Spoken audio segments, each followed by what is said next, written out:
Assalamualaikum warahmatullahi wabarakatuh. Perkenalkan, nama saya Nurul Hilmi dengan NIM 1057311116422 dari kelas AK22E. Pada video kali ini saya akan mempresentasikan materi tentang audit internal dan pengendalian internal. Dosen pengampu Ibu Saidah Said, SEMAK. Baik, langsung saja pada bab pertama, yaitu pengantar audit internal berbasis risiko. Audit internal berbasis risiko adalah teknik audit yang dimulai dengan perencanaan audit, pelaksanaan audit, dan pelaporan hasil audit berbasis pada prioritas risiko perusahaan yang ditetapkan bersama manajemen operasional dengan melakukan risk assessment. Tampu Bolon 2005 memberikan definisi risk assessment sebagai proses estimasi skor risiko dari auditable unit dalam perusahaan. Risk assessment menyoroti peran internal auditor dalam identifikasi dan analisis risiko-risiko bisnis yang dihadapi perusahaan. Sikap proaktif internal auditor diperlukan untuk mengenali risiko-risiko dihadapi manajemen dalam mencapai tujuan organisasi. Bab selanjutnya, etika dan standar profesi audit internal. Auditor internal harus menjaga perilaku dan pelaksanaan tugas dengan mematuhi kode etik.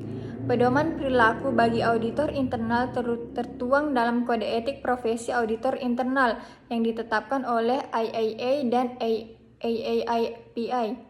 Kode etik berfungsi sebagai salah satu kontrol perilaku auditor dan penjaga kualitas hasil pemeriksaan auditor internal, demi tuntutan atas pemenuhan standar kinerja secara berkualitas. Auditor internal diharapkan memiliki sertifikasi profesional. Institute of Internal Auditors atau IIA merumuskan kode etik profesi untuk para auditor internal yang menjadi anggotanya. Salah satu kode etik yang dirumuskan IIA adalah Mandatory Guidance dalam International Professional Practice Framework. Mandatory Guidance adalah prinsip dasar, definisi, dan standar audit internal. IIA menetapkan standar profesional pelaksanaan audit internal. Aktivitas audit internal dirancang dalam memberikan nilai tambah atau value added bagi organisasi atau perusahaan. Selanjutnya pada bab 3, sejarah audit internal.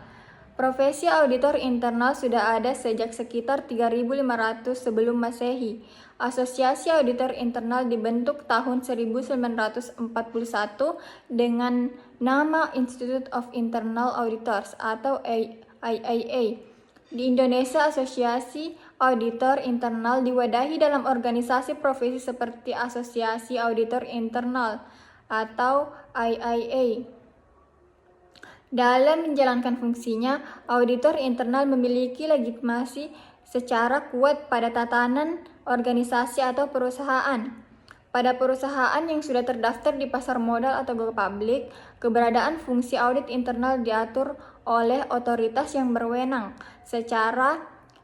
Sementara pada perusahaan yang belum go public, maka keberadaan auditor internal sesuai dengan kebijakan manajemen perusahaan. Dalam model Three-Line Defense, maka auditor internal berada pada lini pertahanan ketiga. Auditor internal menempatkan diri sebagai mitra manajemen dengan memberikan jasa konsultasi dan penjaminan secara independen.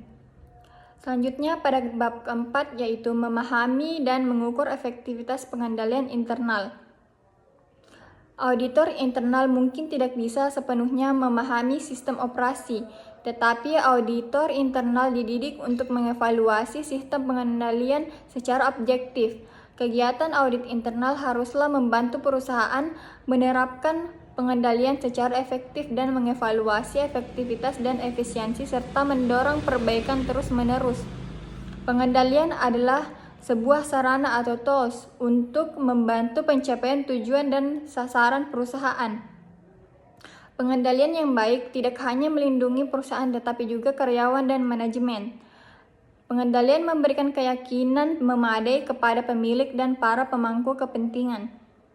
Pengendalian internal membantu organisasi atau perusahaan mencapai tujuan dengan membawa pendekatan sistematis dan mengevaluasi dan meningkatkan kinerja perusahaan.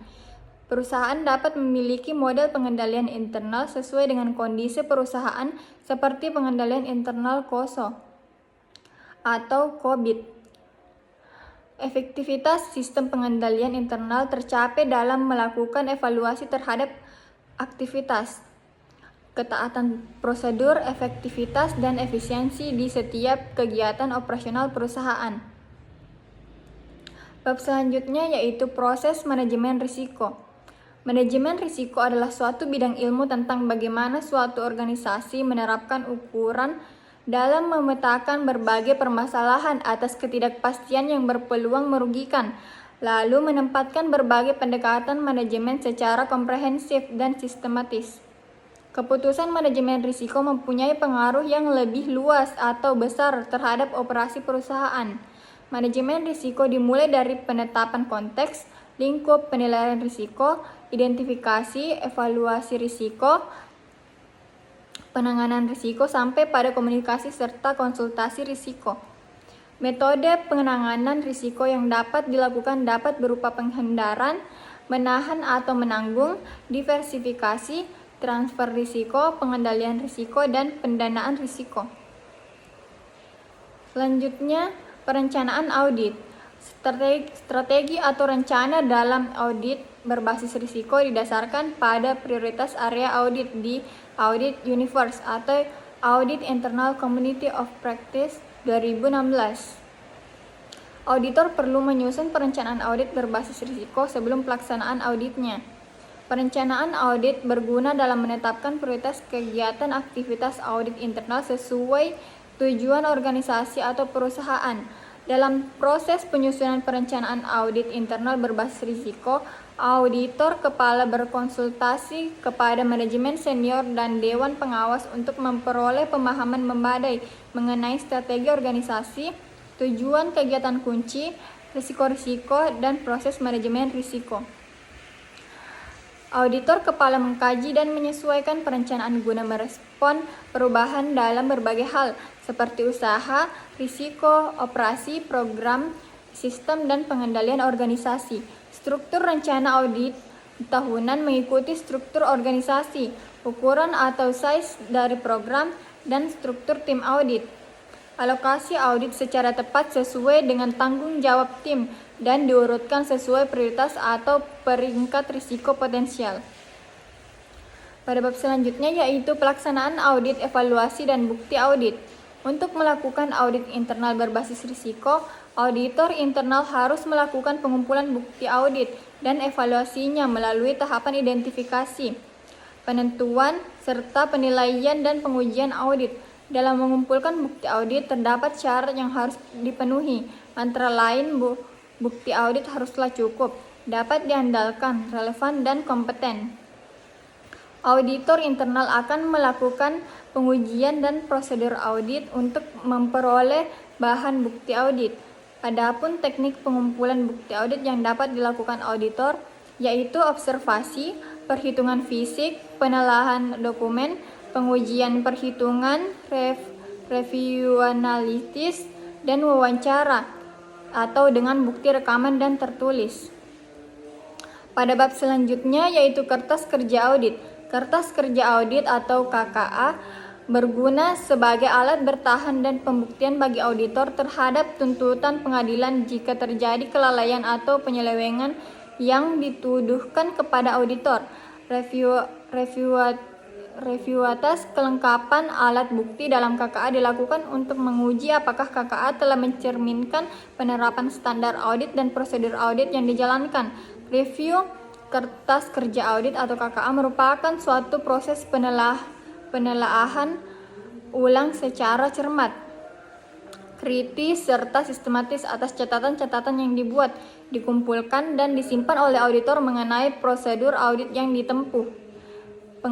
Pengujian yang dilakukan, informasi yang diperoleh, serta simpulan audit yang dibuat.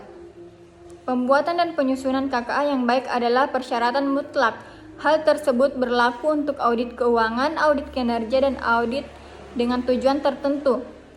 KKA merupakan alat pertanggungjawaban utama atas pelaksanaan tugas audit dan bukti pelaksanaan penugasan yang telah dilakukan. dikumpulkan, dan temuan audit yang diperoleh auditor selama pelaksanaan audit. KKA harus mendukung setiap fakta yang dikemukakan dalam laporan dan simpulan atau analisis pada suatu penguasaan audit. Bab selanjutnya yaitu pelaporan hasil audit. Laporan hasil audit merupakan bagian penting dari rangkaian pelaksanaan audit internal. Perlu pemahaman teori yang memadai dan praktik yang cukup mendukung keberhasilan penulisan laporan hasil audit. Laporan hasil yang merangkum temuan audit internal dan rekomendasi yang membutuhkan respon manajemen dan seluruh unit di perusahaan. Auditor secara efektif dapat menggunakan laporan hasil audit sebagai media komunikasi untuk memahami kebutuhan manajemen. Standar profesi yang dipublikasi oleh ILA menyebutkan laporan audit internal harus memenuhi kriteria clear, concise, complete, konstruktif, akurat, objektif, dan timely. Laporan hasil audit dikategorikan menjadi dua, yaitu laporan final dan laporan interim. Selanjutnya, fraud dalam audit internal. Terdapat 4 teori fraud, yaitu fraud triangle theory, fraud diamond theory, fraud pentagon theory, dan fraud hexagon theory. Fraud atau kecurangan biasanya terjadi pada perusahaan skala besar, baik pemerintah maupun swasta, sehingga kerugian atas terjadinya fraud sangat besar jumlahnya. Albrecht 2012 mendefinisikan fraud sebagai kecerdikan manusia dirancang untuk memperoleh keuntungan secara lebih dari pihak lain dengan keterangan palsu. Fraud mencakup 3 langkah, yaitu tindakan, penyembunyian, dan konversi. Association of Certified Fraud Examinations atau ACFA mengelompokkan fraud ke dalam 3 jenis, yaitu financial statement fraud, asset misappropriation, dan corruption. Selanjutnya, riset audit internal berbasis risiko. Fokus audit internal auditing telah mengalami perubahan fokus utama sebagai watchdog atau memberi masukan atau input untuk perbaikan atas sistem dan berperan sebagai katalis di dalam organisasi. Penelitian terkait audit internal meningkat sejak diberlakukan peraturan Otoritas Jasa Keuangan atau OJK tentang kewajiban pembentukan unit audit internal. Hasil analisis menunjukkan topik penelitian audit internal di Indonesia secara umum membahas tentang peran audit internal pada peningkatan pengendalian internal, tata kelola perusahaan, efektivitas manajemen risiko, mendeteksi manajemen laba, mencegah praktik accounting fraud, dan peningkatan kualitas laporan keuangan. Baik, itulah tadi pemaparan materi tentang audit internal dan pengendalian internal. Saya Nurul Hilmi mengucapkan terima kasih.